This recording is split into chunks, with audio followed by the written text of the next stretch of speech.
Block Invest. Parlons investissement tout simplement.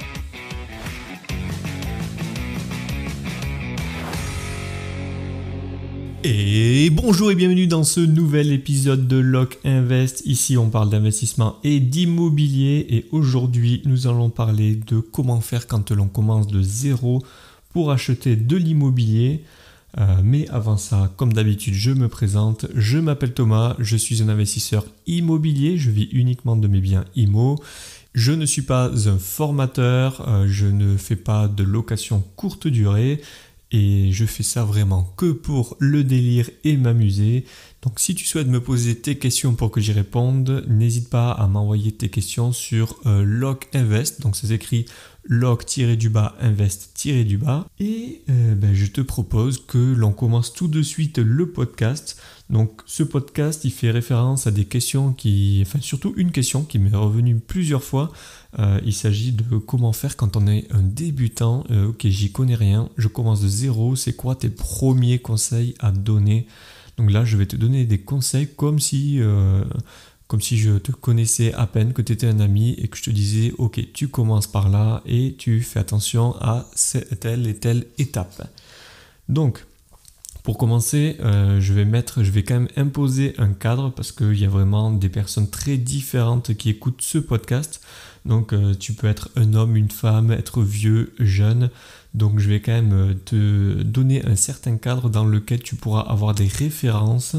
Donc tu prends juste ça comme un schéma en fait que tu pourras utiliser et le comparer par rapport à ta situation personnelle. Donc pour commencer dans ce cadre, tu es un homme ou une femme. Voilà, au moins je vais te le dire, ça ne change rien. L'un ou l'autre, ça n'a aucune importance.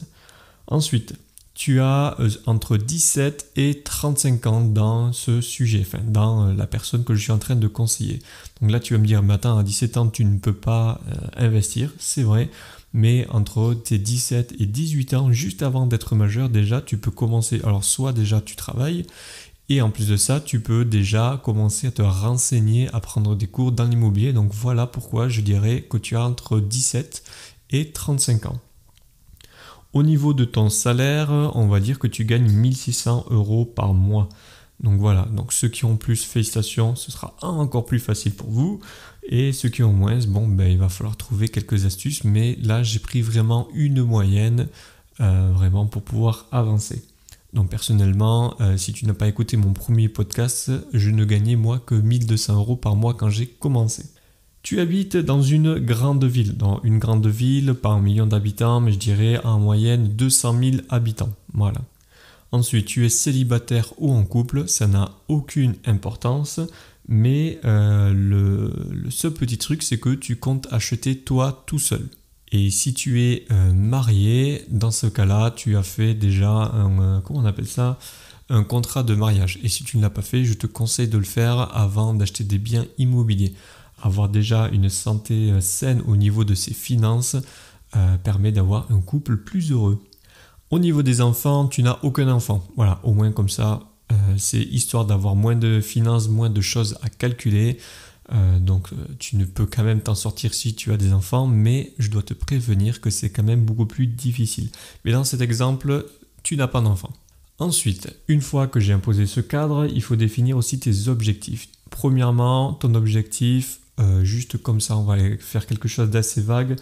Tu veux tout simplement doubler tes revenus. Donc c'est simple, tu gagnes 1600 € par mois et tu veux gagner 1600 € en plus par mois. Donc si je choisis cet objectif, c'est que c'est entre la personne qui choisit d'acheter juste un appartement et s'arrêter et gagner 800 € par mois le jour de sa retraite. Et c'est pile poil entre ça et la personne qui veut radicalement changer de vie et tripler ses revenus et avoir la fameuse indépendance financière. Donc je prends un entre-deux, donc on imagine que tu veuilles juste multiplier tes revenus, donc gagner 1600 € de plus par mois. Et ça te permet aussi de quitter ton job ou de voir venir les choses si un jour tu dois démissionner ou que tu te fais virer. Donc, avant de commencer, première chose, le premier conseil que je te donnerai, c'est tu dois économiser. Alors ça paraît bête comme ça, mais il y en a beaucoup qui n'y pensent tout simplement pas. Donc je te conseille d'économiser l'équivalent de 20 000 euros sur tes comptes bancaires. Si tu n'as pas 20 000 euros de côté là tout de suite, laisse tomber. Moi je te conseille même pas d'investir dans l'immobilier, bien que j'en vois qui investissent alors qu'ils ont genre 2 ou 3 000 euros de côté. Ils achètent un appartement, ils font du Airbnb et puis ça y est, ils gagnent plus que ce qu'ils gagnent habituellement. Donc alors pareil, je ne vais pas te conseiller de faire de Airbnb parce que je ne m'y connais pas.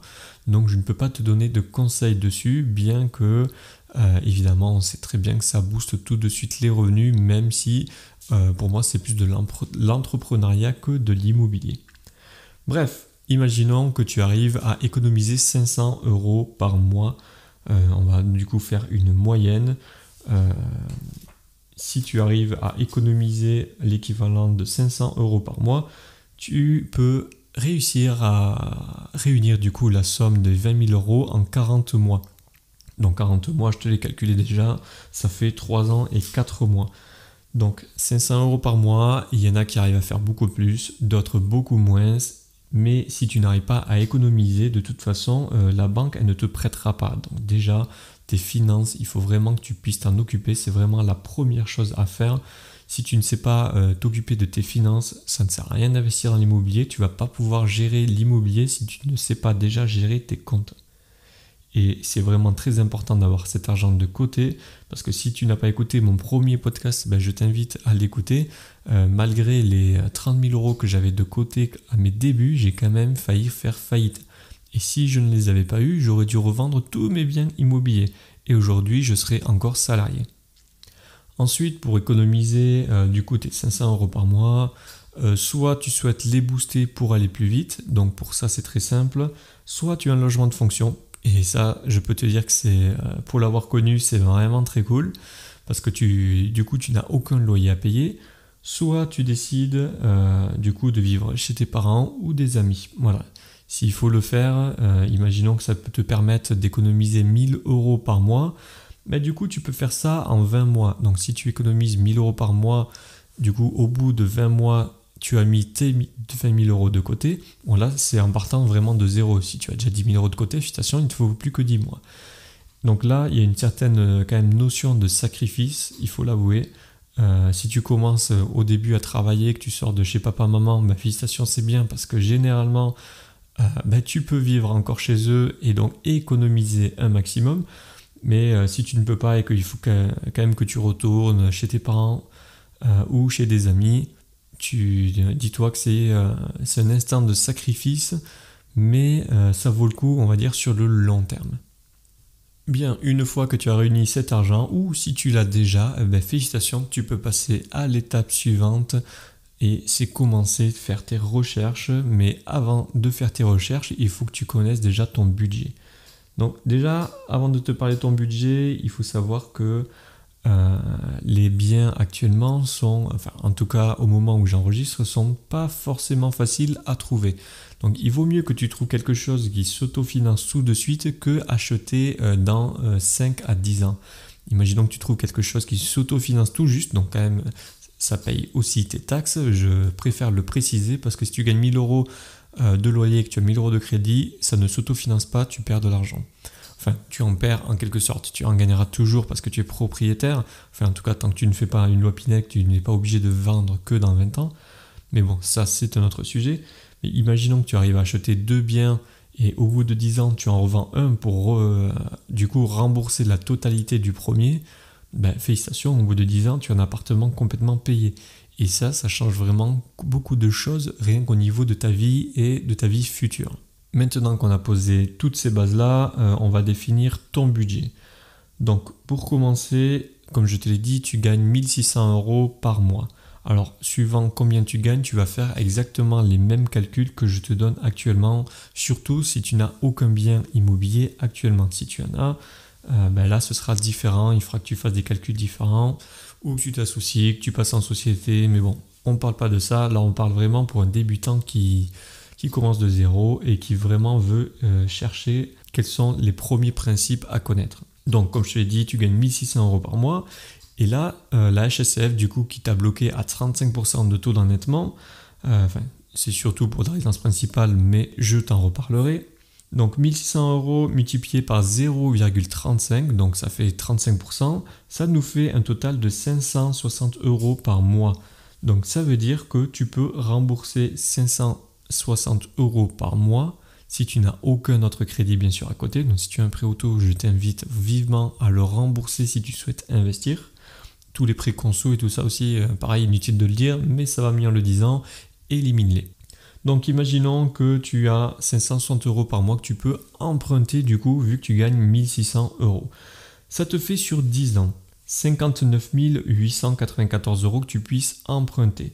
Donc là, je te fais avec les taux actuels que j'enregistre au moment où je fais cette émission. Mais il faut savoir qu'avant le 1er septembre, quand je faisais ces statistiques, du coup ces simulations, j'avais en moyenne 20 000 euros de plus que tu pouvais emprunter. Donc étant donné que les taux ont augmenté, les banques se rémunèrent un peu plus, c'est surtout que les intérêts sont plus élevés, donc ton pouvoir d'achat a diminué. Actuellement, sur 10 ans, avec 560 euros par mois, sur les simulations, tu peux emprunter sur 10 ans 60 000 euros, sur 15 ans 84 000 euros et sur 20 ans 104 685 euros. Ça, c'est si tu ne rajoutes pas d'apport. Et c'est vraiment là-dedans, il faut que tu rajoutes les frais de notaire, les travaux, tu dois vraiment tout inclure. Alors déjà, comment est-ce que je fais pour calculer ces montants-là ? Petite astuce, si tu ne connais pas, tu télécharges l'application meilleurtaux.com. Donc je vais te le faire en même temps. Hop, je vais sur meilleurtaux.com. Tu vas dans projet, donc qui est en plein centre. Donc pas besoin de rentrer ton adresse email ni rien. Tu vas dans projet, en gros tu as simulateur. Et au niveau du simulateur, dans acheter un bien immobilier, tu as quelle mensualité pour mon emprunt et quel emprunt pour ma mensualité. Donc moi je vais dans quel emprunt pour ma mensualité parce que du coup le seul chiffre que je connaissais c'était les 560 euros par mois que je pouvais emprunter. Et en les tapant, c'est là que je vois sur 10 ans, 15 ans et 20 ans ce que je peux emprunter. Ensuite, ça, généralement, ce calcul il est fait basiquement quand tu vas acheter ta résidence principale. Déjà là, tu as déjà les chiffres. Mais, pour un projet locatif, tu peux quand même améliorer ces chiffres, même si la HSCF te bloque à 35%. Tu peux rajouter dans ton taux d'endettement les loyers que tu vas encaisser. Alors, tu ne peux pas rajouter la totalité de tes loyers. Généralement, la banque t'enlève 30%. Donc, en gros, ils te prennent que 70% du loyer que tu vas encaisser. Imaginons que tu sais que le bien que tu vas acheter, ou imaginons un lot de 2 appartements, tu vas encaisser 1000 euros par mois de loyer. Ça, tu le sais déjà parce que soit c'est loué, soit tu as déjà fait ton étude de marché et à la banque, du coup, tu lui diras, regardez, je vais encaisser tant de loyers. Ces loyers, elle va prendre 70%, donc sur 1000 euros, elle prendra que 700 euros de loyer et là-dessus, elle pourra calculer ton taux d'endettement. Donc là, il faut savoir que les banques ne font plus le différentiel comparé avant. Le différentiel, rapidement, c'est depuis que les règles de HSCF, tu pouvais carrément supprimer tes crédits avec les loyers. Là, aujourd'hui, ça n'est plus possible. Tu es obligé de faire le calcul que je te donne actuellement. Enfin bon, il y a d'autres astuces quand tu passes en société. Mais là, pour quelqu'un qui débute et qui achète du coup en nom propre, parce que là, il faut que tu achètes en nom propre quand tu commences, sauf si tu as de hauts revenus. Mais bon, ça, c'est une autre histoire. Là, pour une personne qui gagne 1600 euros par mois, je te conseille d'acheter pour toi tout seul, sans société, comme ça tu n'as pas de frais. Et l'argent que tu vas rajouter grâce aux 700 euros du coup que la banque va te calculer, donc tu fais 700 euros multiplié par 0,35 ou fois 35%, et là tu arrives à 245 euros. Donc ça veut dire que tous les mois tu peux rajouter 245 euros par mois aux 560 euros déjà que tu avais le droit d'emprunter. Ce qui nous fait un total de 805 euros par mois. Donc là je te donnais 1000 euros par mois, mais suivant ce que tu vas viser, peut-être que tu vas viser des biens avec des loyers plus élevés. Donc ça c'est vraiment à toi de voir. Moi je te fais quelque chose de très simple, vraiment pour que tu puisses voir ce que tu peux acheter. Donc avec 805 euros par mois, sur 10 ans, tu peux acheter un bien à 86 097 euros. Sur 15 ans, 120 758 euros. Et sur 20 ans, 150 485 euros. Donc en bref, pour faire simple, 10 ans 86 000 euros, 15 ans 120 000 euros et 20 ans 150 000 euros. Donc quand tu vas faire déjà tes recherches immobilières, tu sais que ton budget il sera d'environ 150 000 euros à partir du moment où il y aura 1000 euros de loyer qui tomberont. Et puis s'il n'y a que 900 euros, tu diras à la banque qu'il y a 1000 euros et ils vont se calculer dessus. C'est pas grave. Donc imaginons que tu décides du coup de faire tes recherches avec ces budgets-là. Pour commencer, je te conseille de faire des budgets un peu plus élevés, du style chercher des biens entre, on va dire, 160 à 190 000 euros. Parce que le but quand même, c'est d'arriver à négocier le bien si possible, essayer de trouver une erreur, quelque chose qui cloche dans le bien pour pouvoir le négocier du coup au prix où tu souhaites les avoir, du coup à 150 000 euros. Sachant que si tu mets un peu de temps à trouver le bien et que tu continues à économiser comme tu fais, tu peux avoir genre 10 000 euros de plus qui te sont tombés, du coup tu te retrouves à 30 000 euros. Tu sais que tu peux faire 10 000 euros d'apport facilement, ce qui fait que tu peux chercher des biens encore plus chers. Au-delà de ça, petit rappel, il faut que le bien que tu cherches, ce doit être tout compris. Donc quand je te dis tout compris, il doit y avoir les frais de notaire, les travaux, les frais d'agence, mais bon, normalement, maintenant, ils sont inclus dans le prix. Donc vraiment, tout doit être compris. Ensuite, quand tu achètes, première chose que je te conseille, c'est de faire un report de prêt minimum de 1 an. Donc si tu prends un appartement, généralement on te dit tu ne pourras pas dépasser 1 an, sauf si tu connais 2-3 astuces, tu peux arriver quand même jusqu'à 3 ans. Mais là je t'invite à écouter mon podcast précédent sur lequel je parle de la banque. Mais imaginons que tu fasses un appartement dans 12 mois et je te conseille, si tu y arrives, de faire 24 mois. Alors qu'est-ce que ça te permet? Déjà, ça te permet, 1, de voir les problèmes arriver, et de 2, ça te permet aussi de récupérer ton argent beaucoup plus vite et beaucoup plus facilement. Imaginons que tu fasses un report de prêt sur un prêt que tu as fait du coup à 150 000 euros. Tu fais un report de prêt partiel, imaginons de 12 mois, tu vas avoir des mensualités du coup de 200 euros au lieu de 800 euros. Et ces 200 euros, donc en fait, tu n'amortis pas le capital. En gros, c'est comme si tu payais un loyer pour avoir un crédit plus tard. Mais du coup, tu payes vraiment très bas comparé à ce que tu paierais habituellement. Cela te permet de finir tes travaux et d'arriver à louer ton bien entre-temps. Donc, imaginons que tu fasses tes travaux en 6 mois. Au bout de 6 mois, tu arrives à mettre tes locataires du coup, qui te ramènent 1000 euros par mois. Étant donné que tu ne payes que 200 euros de crédit, donc là je parle hors charge, hors impôt et tout ça, tu récupères 800 euros de loyer. Donc je te fais le calcul rapidement en direct. Donc 800 euros multiplié du coup par les 6 mois de report qui te restent, ça te fait 4800 euros que tu as récupéré directement sur tes comptes. Ça te permettra déjà de payer tes premières taxes foncières, et si tu as mis 10 000 euros d'apport, déjà tu te dis que tu as récupéré de la moitié de ton apport. Alors imagine que tu arrives à faire un report carrément de 2 ans, donc ça veut dire que sur les 24 mois, il faut que tu sortes les 6 mois de travaux que tu as fait, il te reste 18 mois. 18 mois où tu as encaissé 800 euros. 800 euros, ça te fait 14 400 euros de récupérer. Donc tu enlèves à ça, on va dire, la taxe foncière. Donc il y aura 2 taxes foncières. Imaginons dans les 2000 euros, donc tu sors les 4000 euros. Il te reste un peu plus de 10 000 euros de récupérer. Donc dis-toi qu'au bout de 2 ans, tu as un bien qui déjà s'autofinance. Tu as récupéré déjà ton apport que tu avais mis au départ. Et en plus de ça, tu peux généralement racheter un autre bien immobilier parce que pour la banque, ce sera une opération blanche. Et si tu ne peux pas, tu revends et tu rachètes.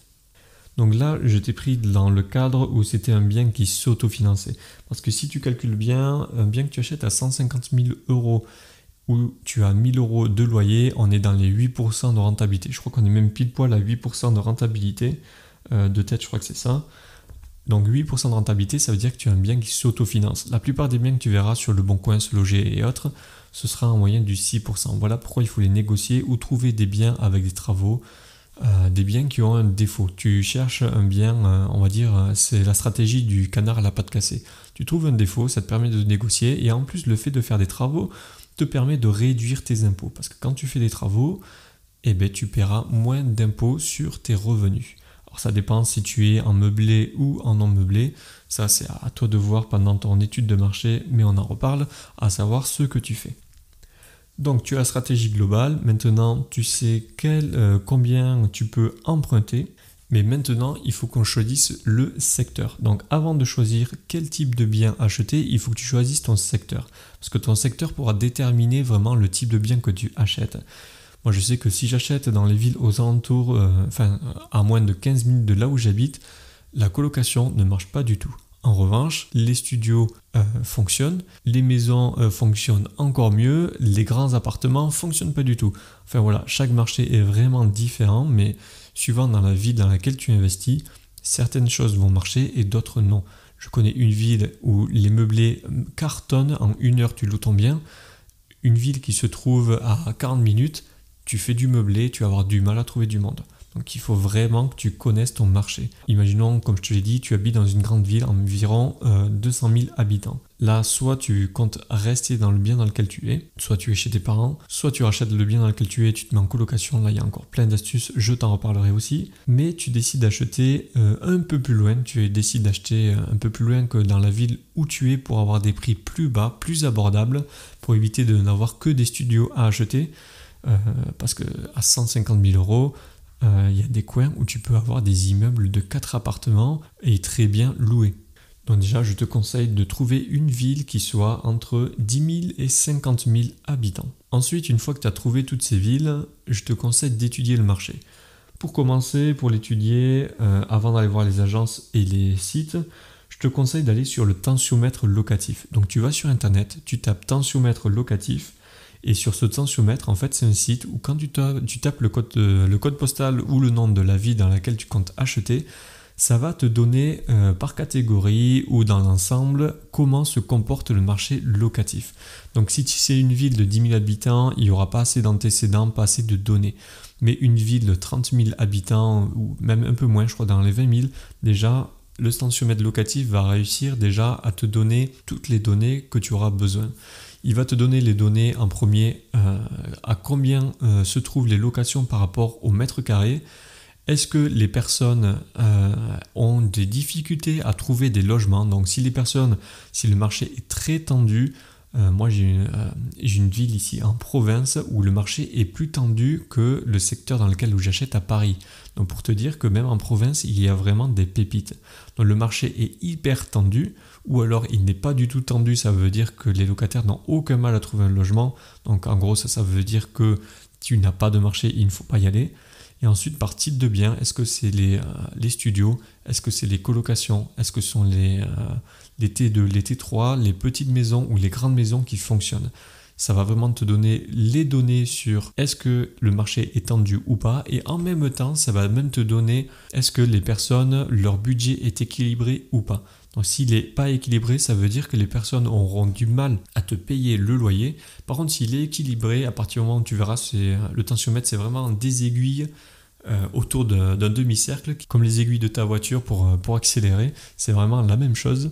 Et là, ça te donne vraiment si c'est équilibré ou si ça ne l'est pas. Donc si c'est très équilibré, ça veut dire que les personnes ont beaucoup d'argent et du coup peuvent facilement payer les loyers. Donc généralement, dans ces villes, les loyers augmentent assez vite parce que si sur ce type de bien, les personnes ont des facilités à payer, on augmente généralement le loyer. Mais si elles ont des difficultés à payer, ça veut dire que tu as plus de risques d'impayés. Mais bon, ce n'est pas une généralité. Une fois que tu as été sur tensiomètre locatif, que tu as vu un peu le secteur, là, tu vas sur les sites. Donc, les deux premiers que je te donnerai, comme tout le monde le sait, c'est Se Loger et Le Bon Coin. Donc, Le Bon Coin, tout le monde connaît. Se Loger, un peu moins. Mais il faut savoir que là, généralement, ce que tu as sur Le Bon Coin, tu vas le retrouver sur Se Loger. Bien que moi, les biens sur lesquels j'arrive à faire des affaires, ils sont sur Se Loger, mais pas sur Le Bon Coin. Parce que les agents immobiliers n'ont pas forcément le temps de le mettre. Du coup, j'arrive à faire des affaires comme ça. Donc, il faut vraiment que tu regardes sur les deux sites et là, tu regardes comment fonctionnent les biens. Tu fais comme si tu recherchais un appartement à louer et tu regardes les mètres carrés par rapport au prix. Et déjà, ça va te faire une idée de comment réagit le marché. Et ensuite, au bout on va dire, d'1 mois ou 2, tu vois déjà à peu près si ça fonctionne ou pas. Tu vois déjà si les biens ont tendance à rester sur le bon coin ou à partir. Et si ça tourne, tu vois quel type de bien il y a aussi. Le type de bien aussi te donnera le type de demande qu'il y a dans la ville. Surtout si sur tensiomètre locatif, la ville est trop petite pour avoir de la data, tu es obligé de faire comme ça. Et ensuite, dernière petite astuce, pour connaître ton marché, à partir du moment où tu sais ce que tu veux acheter, tu mets une fausse annonce sur le bon coin et tu mets ok, je loue un logement à tel prix. Bon, là on me dit tout le temps ok d'accord, mais une fois que les personnes me contactent, qu'est-ce que je dis? C'est simple, tu dis tout simplement que le bien est loué. Ne laisse pas forcément ton numéro de téléphone, tu laisses juste, tu dis aux personnes de t'envoyer un message, tu vois le nombre de messages que les personnes t'ont envoyés, puis si dans la semaine tu n'en as rien qu'une dizaine, tu sais que ça fonctionne. Parce que je te rappelle qu'il ne te faut qu'un seul locataire. Ensuite, pour terminer dans ce secteur, savoir ce qui fonctionne, si c'est les meublés ou les non meublés, je te conseille directement d'appeler les agences ou d'aller directement prendre contact avec eux physiquement pour leur demander ce qu'il manque comme logement. Si c'est les meublés ou les non meublés, ils te répondront tout de suite. De toute façon, ils n'auront aucun intérêt à te mentir là-dessus. Bon, maintenant que tu sais quel secteur, quel budget tu as, il faut que tu choisisses le type de bien que tu vas acheter et surtout ta stratégie. Donc tu peux acheter par exemple 2 appartements comme je te l'ai dit tout à l'heure et au bout de 10 ans tu en vends un pour rembourser la totalité du premier. C'est vraiment quelque chose de basique que tout le monde peut faire parce que là il te suffit juste d'avoir des appartements qui s'autofinancent. Donc je te rappelle qu'ils s'autofinancent, il faut que tu aies quand même un surplus de loyer par rapport au crédit et c'est aussi pour ça qu'on fait les prêts sur 20 ans, histoire d'avoir du bénéfice à la fin du mois. Parce que si tu fais sur 10 ans et que tu as 1200 euros de crédit pour 1000 euros de loyer, c'est pas 200 euros par mois que tu vas payer. Tu vas payer beaucoup plus parce que le jour où tu as un locataire qui part, le jour où tu as quelque chose qui pète, tu dois refaire des travaux, soit tu n'auras pas la trésorerie, en gros ça va te coûter beaucoup plus cher. Et les taxes qui vont s'ajouter à côté, tes impôts personnels, plus les taxes foncières qui explosent en ce moment, je te conseille vraiment d'être en bénéfice tout de suite. Alors voilà pourquoi il est conseillé d'emprunter sur 20 ans. Après tu t'en fous, tu rembourseras le bien plus tôt, c'est tout. Donc ensuite, si tu ne veux pas acheter des appartements, tu peux aussi acheter directement des immeubles. Alors les gens ne conseillent pas forcément de commencer par ça. C'est vrai que si tu ne t'y connais pas, il ne faut pas forcément commencer par un immeuble. Mais moi personnellement, j'ai commencé par ça. Je m'en sors très bien, même si je n'y connaissais rien, je m'en suis quand même très bien sorti et je suis très content d'avoir aujourd'hui encore cet immeuble parce que maintenant je sais qu'il crache et ça te permet aussi d'avoir un prix au mètre carré qui est plus bas que si tu achetais qu'un seul appartement. Alors ça dépend des villes parce que j'ai appris ça grâce à un de mes collègues qui achète des biens seulement appartement par appartement parce que sinon ça ne fonctionne pas. Les appartements par appartement ça revient moins cher que l'immeuble entier. Donc c'est vraiment des cas très rares, mais je te conseille d'acheter un immeuble moi directement parce que tu auras un prix de gros. Et oui, à 150 000 euros, tu peux avoir des biens qui valent le coup. Et si tu trouves un bien que à 200 000 euros, alors que toi, tu peux emprunter que 150 000 euros plus 10 000 euros d'apport, ça fait 160 000 euros. Si c'est vraiment l'affaire du siècle, je te conseille de demander d'emprunter grâce à ta famille ou essaye de trouver un moyen d'emprunter plus. Mais bon, là, je m'égare un peu. Revenons à nos moutons. Donc, sur le type de bien acheté, première solution, 2 appartements. Soit tu achètes 2 appartements, tu les loues tous les deux, ou alors tu vis dans l'un des appartements et tu loues le deuxième. Ensuite, tu peux acheter sinon un immeuble. L'immeuble, si tu l'achètes, tu peux même vivre dans l'un des appartements et louer le reste. Je te donne ces solutions de trouver un logement aussi pour toi parce que, tu risques d'en avoir marre de vivre chez papa-maman ou d'avoir un logement de fonction, ça peut arriver très vite. Ou 2, la banque risque de ne pas vouloir te financer et quand la banque ne te finance pas pour ton deuxième, troisième projet, parce que tu n'as pas de résidence principale, en ce moment je sais que c'est la contrainte que la plupart des personnes ont, tu as tout simplement à dire que tu vas vivre dans l'un des logements que tu achètes. Et là, tout de suite, la banque va te financer beaucoup plus facilement parce que ça rentre dans son cadre actuel. Ensuite, tu peux acheter des parkings, mais bon là c'est un peu plus laborieux, ou alors c'est vraiment si tu n'as pas beaucoup d'argent Et depuis, je crois, 2014, là, c'est beaucoup plus difficile d'avoir des parkings qu'aujourd'hui rentables.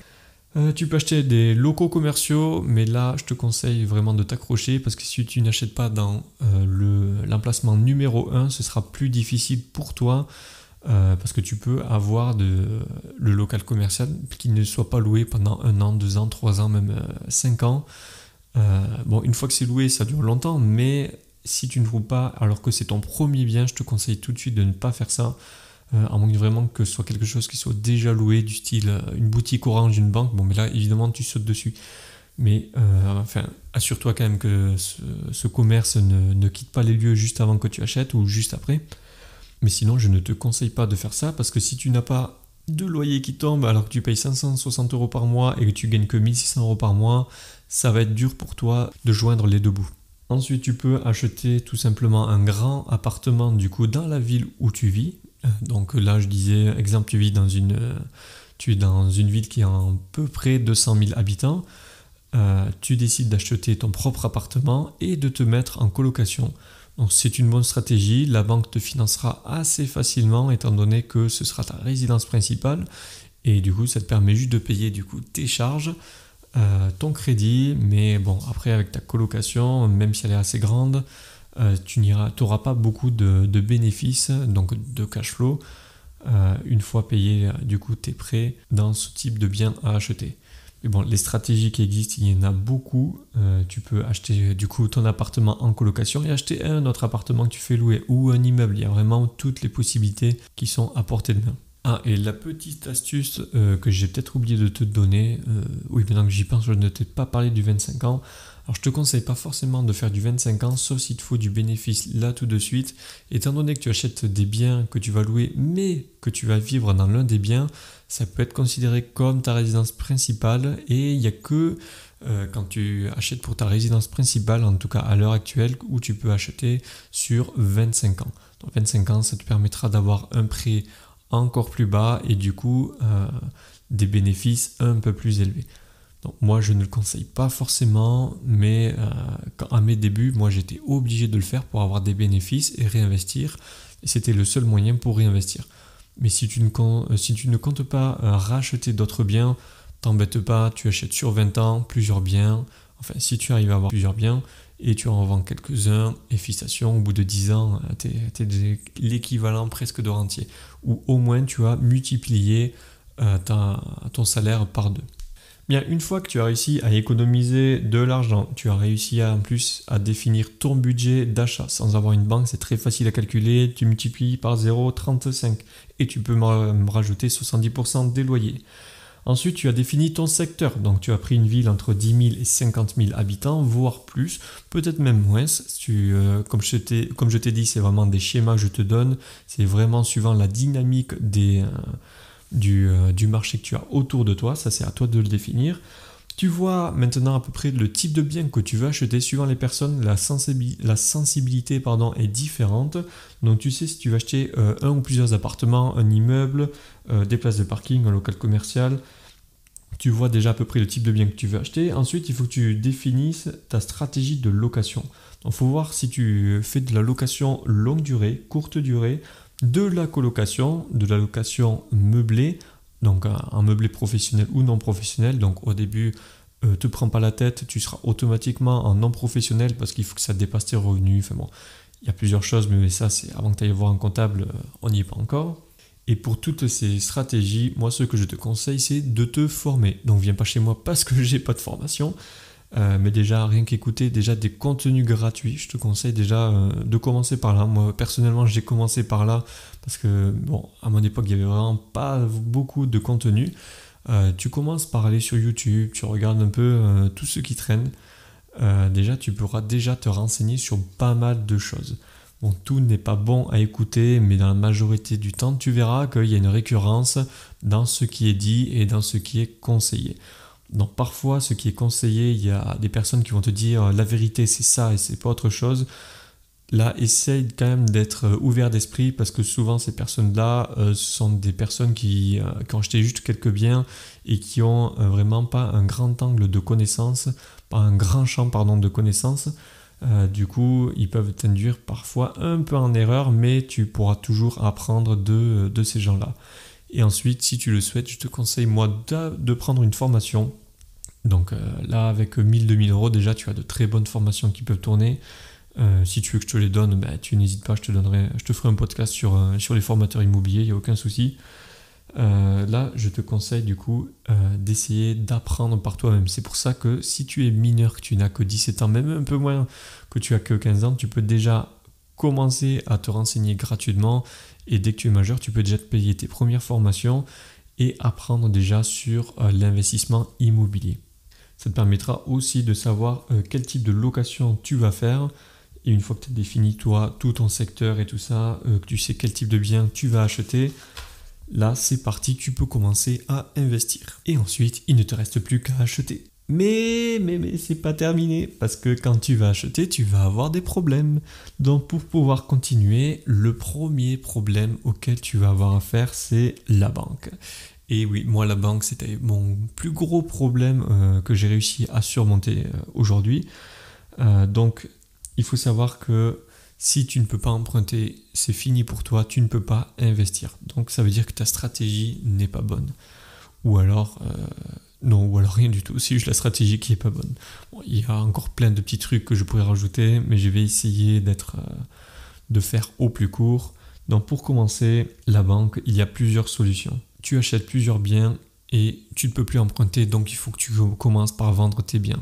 Il y a beaucoup de personnes qui n'arrivent pas à l'entendre, même moi j'ai moi-même du mal à l'entendre, rien qu'en me le disant, c'est qu'il faut que je vende mes premiers biens pour pouvoir continuer à avancer.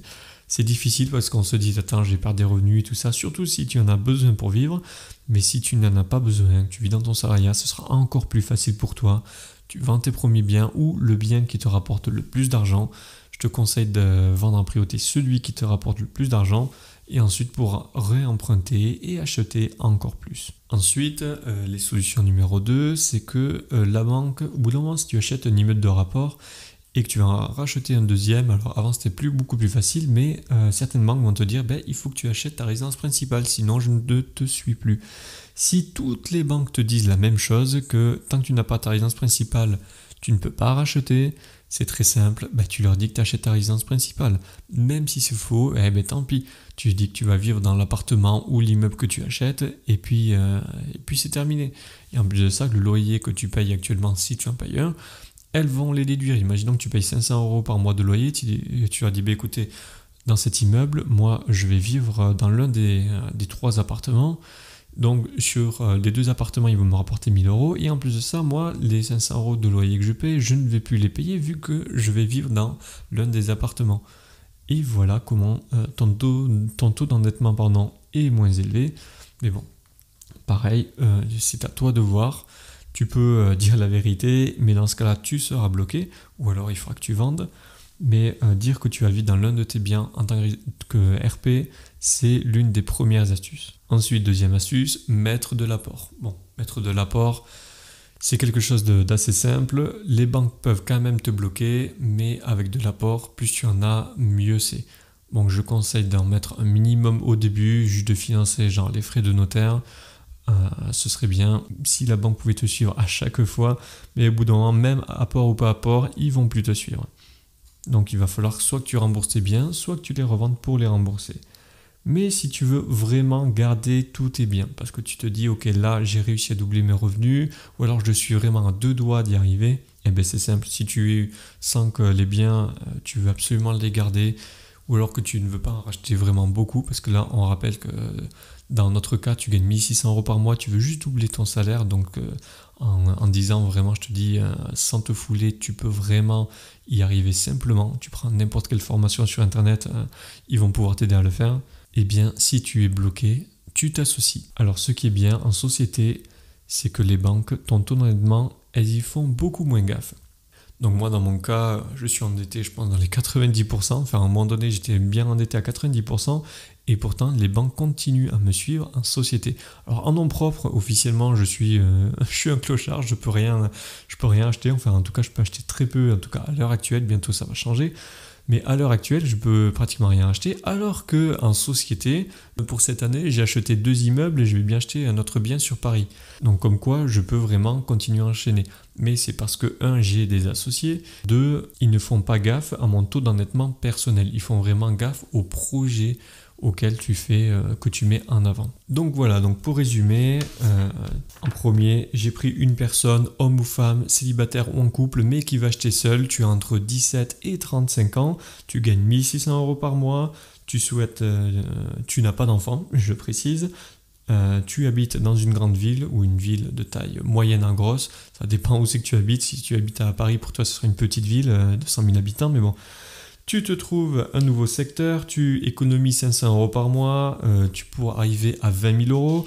Au bout de 1 an à 2 ans, voire 3 ans, tu as réussi à mettre de côté ces 20 000 €, tu continues à mettre de côté, la banque te dit ok, on vous prête, tu as choisi du coup le type de bien que tu allais acheter, tu t'es formé un peu sur internet et tu décides de doubler tes revenus.